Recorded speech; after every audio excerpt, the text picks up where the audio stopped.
네, 개장 전 체크리스트 함께 하겠습니다. 오늘은 위즈웨이브 이건희 대표 그리고 루크투자연구소 임순재 대표 나와 계십니다. 안녕하세요. 네, 안녕하십니까. 예, 잠깐 버퍼링이 걸렸는데 오늘 두 분과 좀 함께 보도록 하겠습니다. 자, 첫 번째로는 중국산 흑연 관련해서 좀 이야기 나눠보도록 하겠습니다. 의존도가 참 높은 우리 기업인데 관련해서 2년 동안은 그 제재 유예 조치가 좀 나왔습니다. 어떻게 좀 봐야 될 것인가 이야기 나눠볼 건데 먼저 임 대표님과 이야기 나눠볼게요. 이 소식에 우리 시장 안에서 배터리 기업들 호재가 되어줄 것 같은데 큰 영향이 있다고 보세요? 일단 단기적인 이슈로는 충분히 움직일 가능성이 있다라고 보여집니다. 2차 전지 이제 내용을 보면 이제 중국산 흑연에 대해서 FEOC, 그러니까 해외 우려기관에 대해서 이제 2년 유예를 한다라는 내용이고요. 일단 국내 그 음극재용 이제 흑연의 97%를 중국에서 의존을 하다 보니까 만약 이렇게 유예 기간이 바로 도래한다라고 하게 되면 그만큼 이제 생산할 때 생산 코스트뿐만 아니라 IRA 법상의 이제 전기차 보조금에 대한 수령이 안 된다라는 그런 이제 우려감이 있었는데 그 부분이 2년 동안 유예가 됐다라고 보시면 될 것 같고요. 그렇기 때문에 2026년까지 AMPC, 그러니까 보조금 지급 수령이 이제 가능하다라는 게 가장 큰 이제 수혜다라고 보시면 될 것 같습니다. 그렇지만 이제 중장기적으로 보면 여러 가지 우려감은 좀 지속되고 있는 그런 상황이다라고 보시면 될 것 같고요. 특히 이제 중국의 흑연 제품이 상대적으로 이제 다른 국가에 비해서 가격도 우수한 편이고 품질도 상당히 좋은 편이기 때문에 과연 중국산을 대체하는 게 과연 쉽게 이루어질 수 있겠느냐라는 부분이 있습니다. 이에 따라서 지금 여러 이제 다변화를 얘기를 하고 있는데 다변화까지는 조금 더 시간이 걸릴 가능성은 있고요. 특히 이제 최근에 이제 흑연의 대체품, 대표적으로 인조 흑연이나 실리콘과 같은 음극재 소재에 대한 이제 변환 필요성이 좀 더 확대된다라고 하게 되면 관련된 기업들의 주가 흐름상으로 보면 좀 긍정적으로 볼 수 있지 않을까라는 생각을 해보고 있습니다. 그러니까 단기적으로는 영향이 있겠지만 중장기적으로 봤을 때는 아직은 아니다라는 그렇죠. 거네요. 네. 예, 그럼 이 대표님은 어떻게 보셨을까요? 역시나 단기적으로는 괜찮다일까요? 일단 단기적으로 삼성 SDI나 이제 셀업체들, 이제 LG 네. 에너지 솔루션, 그다음에 음극재 하고 있는 포스코 퓨처엠 이런 애들은 좀 좋겠죠. 이런 종목들은 좋을 것 같고요. 근데 이제 26년까지 유예라는 거 거꾸로 생각해 보면 미국 사람들이 왜 유예를 해줬을까 생각해 보면 본인들도 그거를 구별하기 힘들기 때문에 그런 거죠. 인조 흑연인지 천연 흑연인지 이게 중국에서 왔는지. 중국에서 왔는지 어떻게 됐는지 이거를 알아내기는 사실 어려운데 한국산이 대부분 중국 걸 쓴다는 걸 알고 있죠, 지금 현재는. 네. 근데 나중에 섞었으면 이걸 알 수 있을까요? 모르겠죠. 모르죠. 그러니까 이제 2년 동안 본인들도 연구를 한번 해보겠다는 거고, 예, 그 사이에 니들 한번 준비 잘해봐 이런 건데 한마디로 본인들도 지금 숙제가 안 돼서 그냥 허용해 주는 거다. 그리고 이걸 막아버리면 지금 전 세계 천연 흑연의 거의 한 70~80%를 중국이 공급하고 있는데 네. 이거를 본인들이 어떻게 막을 수가 없죠. 네, 미국산으로 대체할 수도 없고, 그러니까 지금 아프리카니 여러 이제 다변화를 하려고 하고 있는데, 그래도 이게 또 결국엔 미국 걸 써라, 미국의 우방국가 걸 써라, 우방국가 거를 써라라는 건데, 그건 사실 조금 제가 볼 때는 계속 유예될 가능성도 높다. 2026년 말이 아니라 더 늘어날 가능성이 계속 있다. 지금 이렇게 압박을 하지만 해도 결국에는 한계가 있다라고 하면 또 유예될 가능성은 높습니다. 26년 가서 그 무렵 가면. 네. 그러니까 이제 일단은 단기적으로 흑연, 근데 이 흑연이 어디 쓰이는지 모르시는 분들도 계실 텐데 음극재에 들어갑니다. 음극재 주요 거의 90%, 100% 네. 들어간다고 보시면 되는데 이게 인조 흑연이나 실리콘 음극재를 쓴다 해도 천연 흑연의 그 의존도는 높을 수밖에 없고요. 실리콘 음극재는 지금 실리콘 함유량이 해봐야 지금 한 5%? 그래서 이제 많이 간 게 한 10%까지 목표로 하고 있는데 그게 될 수가 없고요. 그다음에 인조 흑연도 사실은 천연 흑연에 비해서 너무 비싸기 때문에 그럼 단가가 안 맞죠. 지금 천연 흑연을 제일 많이 쓰고 있는 상황이에요. 그렇죠. 지금 이제 전기차 대중화를 위해서는 어쩔 수 없이 천연 흑연을 계속 많이 쓸 수밖에 없다라고 네. 생각하시면 될 것 같고요. 아주 고급차가 아닌 이상에는 이게 천연 흑연을 말고 다른 흑연을 쓰면서까지 음극재를 비싸게 주고 만들 이유는 없다라고 보고 있습니다. 그래서 저는 이거는 유예 조치가 나왔다, 긍정적이다. 이거는 긍정적일 수 있죠. 각 개별 종목들 간에서 긍정적일 수 있는데 사실 근데 우리나라 대부분 개인분들이 갖고 계신 종목들은 대부분 다 양극재 종목들이잖아요. 그렇죠. 예, 전혀 상관없습니다. 근데 양극재 종목들이 원체 주가의 흐름이 부진하고 지금 들고 계시다면 뭐 당연히 물려 계실 테고요. 최근에 들어가시지 않으셨다면 그럼 양극재 쪽으로는 어떻게 바라보세요? 여전히 더울 때 사자. 그렇죠. 여전히 더울 때 사야 되고요. 좀 더 한 여름 휴가까지는 지나고 보시는 게 맞을 것 같고. 네. 네, 그리고 지금 음극재도 마찬가지인 게 결국에는 해당 종목이 별로 없습니다, 우리나라에. 포스코 퓨처엠, 그럼 셀 업체를 봐야 되는 거 아닌가요? 셀업체 정도. 예. 그럼 셀 업체는 단기적으로 괜찮다라는 관점에서 들어가도 근데 될까요? 단기적으로 들어도 괜찮은데 문제는 대형주라 이게 몰라봐야 네. 얼마나 오르겠습니까, 이게. 아, 좀 무겁다라는. 그렇죠. 무겁죠. 그러니까 뭐 한 1, 2% 수익 내기 위해서 들어가실 거면 뭐 괜찮다. 그럼 중장기적으로는 중장기적으로는 뭐 셀업체는 지금 뭐 매수 가능한 영역이라고 보고 있습니다. 그러면 임 대표님은 어떻게 보세요? 셀사 지금 현재 시점에서 매수 가능하다라고 좀 보세요? 일단 2차 전지 같은 경우는 이제 전방 산업이 잘 돼야 된다라고 보시는 게 맞지 않을까 싶습니다. 뭐 2차 전지 판매가 계속 부진한 상황에서 과연 셀업체가 얼마만큼 이익 개선이 될 것이냐 더 봐야 될 것 같고요. 뭐 그렇기 때문에 일단 전기차의 판매가 회복가 어느 정도 다시 그 성장세가 재개대로 올라갈 때까지는 일단 조심하실 필요가 있지 않을까 싶고요. 특히 이제 미국에서는 이제 트럼프 재집권에 대한 얘기들이 이제 계속 좀 많이 네. 나오고 있습니다. 특히 이제 미국 선거 구조상 본다라고 하게 되면 7, 8개 주가 결정이 됩니다. 그러니까 이게 아무리 나머지 주가 잘한다라고 해도 7, 8개 주에서 지금 대부분이 지금 트럼프가 강세를 보이고 있는 상황이기 때문에 그런 주에서 만약 트럼프가 이긴다라고 하게 되면 뭐 미국 대선에서 트럼프가 될 거고요. 그렇다라고 하게 되면 지금 트럼프 집권할 때 첫 번째로 하는 게 전기차에 대한 보조금을 없애겠다라고 지금 공언을 하고 다니는 상황이기 때문에 그런 점도 같이 투자하실 때 주의하셔야 되지 않을까 싶습니다. 대선까지는 좀 변수가 있을 수도 있다. 네, 이렇게 그렇죠. 볼 수 있을 것 같고 그럼 현대차 쪽에서도 이슈가 있었거든요. 자율주행 관련해서 좀 살펴봐야 되겠습니다. 현대차가 1조 3천억 원을 투자를 해서 미국의 자율주행 합작법인 모셔널의 최대 주주가 됐다라는 소식이 전해졌고 자율주행 아직 갈 길은 좀 멀어 보이는데 최근 테슬라를 기점으로 해서 자율주행이라는 단어가 좀 계속해서 나와주는 것 같아서 체크를 좀 들어가 봐야 되겠습니다. 먼저 이 대표님 네. 관련한 이슈 어떻게 챙겨보셨어요?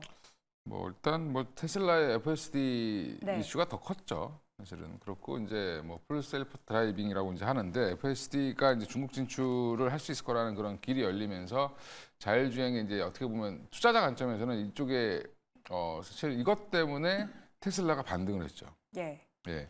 근데 이제 예전부터 테슬라는 전기차만 파는 게 아니라 이걸 팔기 위해서 테슬라 차들을 많이 팔아놨다라고 봐도 과언이 아닐 정도로 FSD의 진심인데 우리나라 이제 메이커인 뭐 현대차도 그렇고 주요 이제 자동차 메이커들은 아마 자율주행에 사활을 걸 겁니다. 왜 그러냐면 결국에는 이 로보택시부터 시작해서 이거 뭐 테슬라가 했는데 못 따라가면 도태되는 거죠. 그렇죠. 예. 그러니까 지금 부랴부랴 막 쫓아가고 있는 중이다라고 생각하시면 되고요. 현대차도 근데 잘하고 있습니다. 잘하고 있는데 이게 이번 뉴스가 뭐냐면 예전부터 미국에서 자율주행 관련돼서 지금 그 아이오닉 5로 가지고 계속 연습을 시켰던 네. 회사가 이제 모셔널. 모셔널인데 이게 앱티브라는 회사랑 합작을 해서 만들어서 모셔널이라는 이름을 붙인 거고 거기에 이제 지분을 좀 더 갖고 와서 앱티브가 운영을 했던 거를 경영권을 아예 그냥 현대차가 가져오는 방향으로 좀 가고 있다라고 보시면 되고요. 그러니까 미국 내 자율주행을 그러면 경쟁력 있게 하려면 본격적으로 내년 올해 말이죠. 올해 연말부터 전기차 생산을 미국에서 본격적으로 할 텐데 그럼 이게 같이 진행이 돼야 되는 겁니다. 그래서 지금 뭐 저는 이거는 긍정적으로 보고 있고요. 관련돼서 현대차 관련된 자율주행 종목들 뭐 대표적으로 현대오토에버 이런 종목들 있지 않습니까? 그리고 소프트웨어 기업들 최근에 많이 빠졌더라고요. 우리나라 국내에선 또 지금 송도 쪽에서 계속 지금 또 네. 열심히 하고 있죠.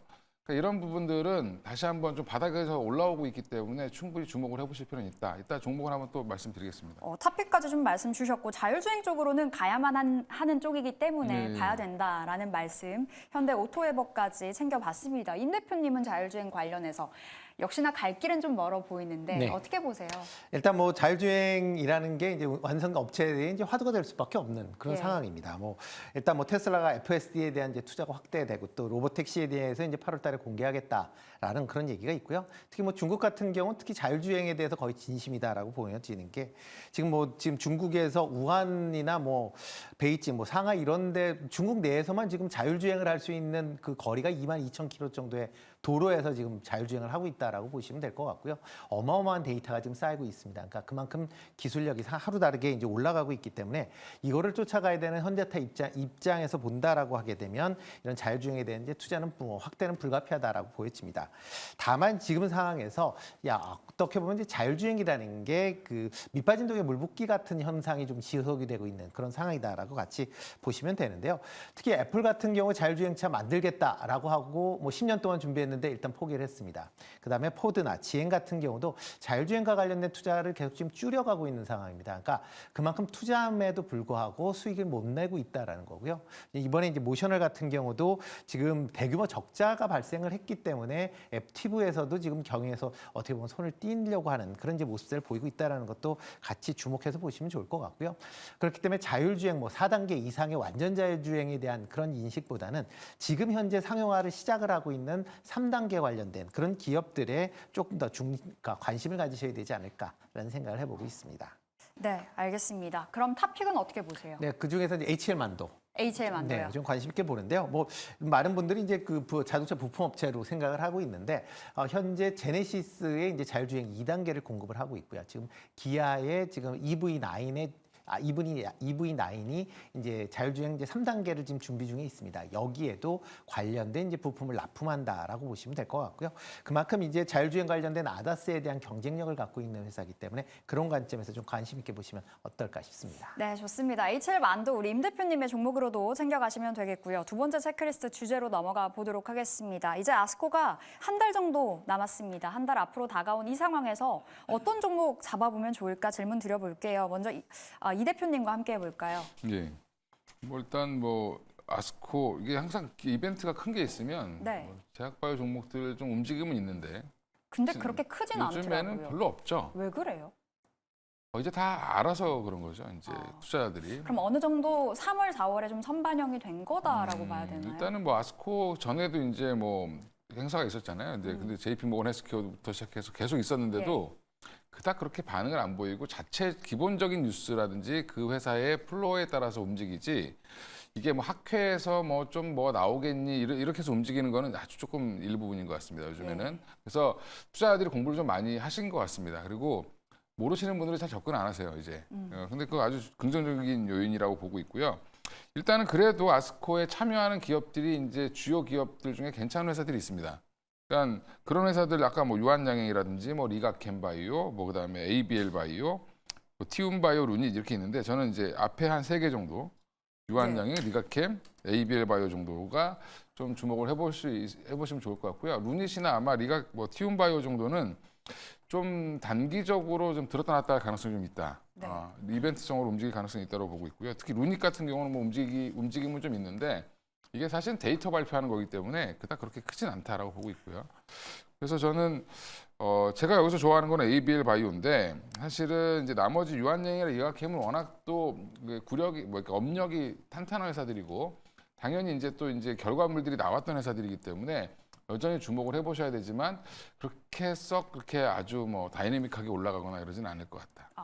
그럼 탑픽은 ABL 바이오. 예. 세 가지 종목을 좀 말씀 주셨어요. 유한양행, 리가캠 바이오는 지난번에도 한 차례 괜찮다 말씀 주셨던 괜찮습니다. 기억이 나고요. ABL 바이오 탑픽으로 잡아 가보도록 하겠습니다. 임 대표님께는 셀트리온 짧게 여쭐게요. 최근 들어서 좀 주가 흐름이 좋은 것 같고 수급적인 모습도 외국인 기관도 사가더라고요. сел트리온은 어떻게 바라보세요? 일단 뭐 실적 자체가 상당히 좀 개선될 것 같다라고 많이들 예상을 하고 있습니다. 지금 뭐 매출 같은 경우 지금 1분기 아직 실적은 안 나와 5월 이제 8일 날 이제 발표될 예정인데요. 뭐 매출 같은 경우 작년보다 20% 그다음에 증가할 걸로 예상이 되고 있는데 영업이익 같은 경우는 합병에 따른 그런 이제 문제 때문에 조금 이제 좀 큰 폭으로 좀 줄 걸로 예상이 되지만 일단 매출 실적 자체가 상당히 좋게 나올 가능성은 있다라고 보여지고요. 특히 이제 최근에 그 서정진 회장이 이제 미국에 지금 상주를 하면서 진펜트라에 대한 이제 판매를 이제 진두지휘하고 있는 그런 상황입니다. 이에 따라서 미국 3대 PBS라는 이제 익스프레스 스크립트에 이제 진펜트라가 이제 등재가 되고 있고요. 만약 중소형 이제 PSB까지 합친 PBS까지 합친다라고 하게 되면 전체 미국 사보험 시장의 한 40% 정도를 커버할 수 있다라고 보여지니까 그렇다라고 하게 되면 미국 시장 내에서의 실적 개선감이 이제 기대가 커질 수밖에 없는 거예요. 만약 지금 1분기에는 실적이 반영이 안 될 거 같고 2분기서부터 아마 본격적으로 반영이 될 걸로 예상이 되고 있습니다. 그렇다라고 하게 되면 일단 뭐 센트리온은 뭐 최근 주가가 뭐 옆으로 계속 횡보를 하는 와중에 뭐 박스권에서 움직이고 있죠. 예. 뭐 관심 있게 이제 보셔도 될 건 아닌가라는 생각은 해보고 있습니다. 원트 셀트리온 주가에 대한 기대감이 좀 낮아져 있는 상황이었었기 네. 때문에 지금 괜찮다라는 말씀 전해주셨습니다. 우리 아스코 이야기, 셀트리온 이야기 좀 짧게 나눠보도록 하겠고 중동 리스크가 커져가고 있는 것 같아서 이거 어떻게 좀 대응을 해봐야 될까가 또 하나의 관건이 아닐까 싶습니다. 먼저 이 대표님, 예. 지금 석유주 공략도 괜찮을 것 같고 지금 이 변수 자체를 시장에 어떻게 접목을 해봐야 될까요? 지금 오다가 또 뉴스 체크해 보니까 하마스가 휴전하겠다고. 그 예. 수용을 했는데 이스라엘은 예. 우리 휴전 안 할 거야라고 했더라고요. 그렇죠. 예. 근데 이제 그렇게 되면 이제 이스라엘은 하마스 입장에서 몰린 거고 이스라엘 입장에서는 뭐 하려고 했으니까 하려고 하는 거죠. 예. 뭐 이집트나 뭐 다른 주변 국가에서 말리고 있는데 하겠다라고 지금 하는 건데 뭐 그래봐야 이게 지금 팔레스타인과 이스라엘 그 안에서만 움직이면 별 영향 없다. 네. 예, 미국 시장도 지금 뭐 WTI 한 1% 올랐다라고 얘기하지만 시장에 전혀 반응이 없었습니다. 뉴욕 증시가 흔들리지 않고 오히려 장 후반으로 그렇죠. 갈수록 상승폭을 이게 키워가지고. 이란과의 확전이라든지 주변 국가의 확전은 문제가 되지만 이게 네. 어떻게 보면 내전 같은 거거든요. 지금 예. 보면 하마스와 둘이 싸우는 거는. 그러니까 예전에 하마스랑 이스라엘이 서로 충돌했을 때 전혀 움직임이 없었죠. 네. 근데 이제 문제는 외부에 이란이라든지 뭐 다른 이제 후티 반군이라든지 이런 애들이 이제 문제를 이제 이런 여러 국가들, 주변 국가들이 움직였을 때 그게 이제 움직였기 때문에 사실 저는 오늘 흥구석이 올라오면 예. 뭐 이런 거 올라오면 그냥 파시는 게 아, 오히려 지금 매도의 관점으로 네, 일시적으로 보유하고 올라오면, 있다면 팔아야 네, 된다라고 맞습니다. 좀 정리를 해주셨습니다. 아, 짧네요. 오늘 여기서 좀 마무리를 해봐야 될 것 같아요. 체크리스트 오늘 루크투자연구소 임순재 대표, 이주웨이브 이건희 대표 함께했습니다. 말씀 고맙습니다.